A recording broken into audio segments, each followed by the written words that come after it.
haddii aad ka mid tahay dadka online-ka kusoo bandhiga dhaqaalahooda waxaa ku sugan tahay khatar aad iyo aad u ballaaran. Roman Novak iyo xaaskiisa Anna oo ahayd wariye caan kana howlgali jirtay dalka Ruushka waxa ay ka soo guureen dalkaasi iyagoo u soo wareegsaday dalka isku taga Imaaraadka Carabta. Novan iyo xaaskiisa waxay isku sheegi jireen crypto millionaire inay yihiin waxaan online-ka kusoo bandhigi jireen lacag aad iyo aad fara badan oo ay ka sameeyeen cryptocurrency-ga. Muddo marka ay ku noolaayeen dalka isku taga Imaaraadka Carabta oo Ruushka ay uga soo carareen kadib markii ninkan uu xabsi galay xabsigaasna uu ku mutaystay musuqmaasuq iyo lunsasho lacageed oo lagu eedeeyay. Waxay go'aansadeen inay ku noolaadaan dalka isku taga Imaaraadka Carabta. waxa uu soo bandhigi jiray mashruuc uu ku sheegay in dadku ay ku maalgashan karaan lacagahooda isla markaana ay helayaan faa'iido dheeraad ah. wax la soo xiriiray dad isku sheegay inay yihiin ganacsato isla markaana doonaya inay maalgashi ku sameeyaan mashruucooda. dadkaasi waxa ay ku noolaayeen dhulka buuraleyda ah ee la yiraahdo Hata oo u dhow xuduudda Cumaan.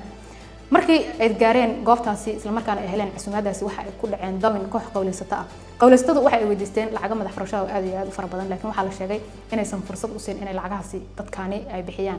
lamaanahani telefoonadooda ayaa la damiyay muddo ayaa la raadinayay laakiin ugu dambeyntii booliisku waxa uu xaqiijiyay in la dilay isla markaana la jarjaray. laakiin ilaa hadda lama sheegin waxa lacaga oo dambiilayaashu ay ka qaateen lamaanahan.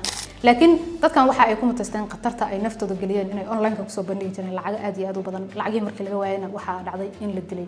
booliiska isku taga Imaaraadka Carabta iyo Ruushka ilaa hadda si wada jir ay u baarayaan inkastoo dadka qaar la tuhunsan yahay la qabqabtay laakiin ma cadda inay yihiin dadka falkan ugu tuhmay. qatarta aad ka weyn waxa ay ka dhaxleen inay online-ka kusoo bandhigi jireen lacagaha ay ka helaan kriptada laakiin waa arrin aad iyo aad u khatar badan. وكما سنت على الساعة كم هاي exchange فلو صار تيك توك هنا سيدو كلا صار على فيسبوك هنا سبسكرايب نسوي كنا أدي يوم هنسنتين سيدو كلا أدي أدو بانتين USDT قيمة هدو كم هاي غلصوا هلا لمركب بروفايل كسر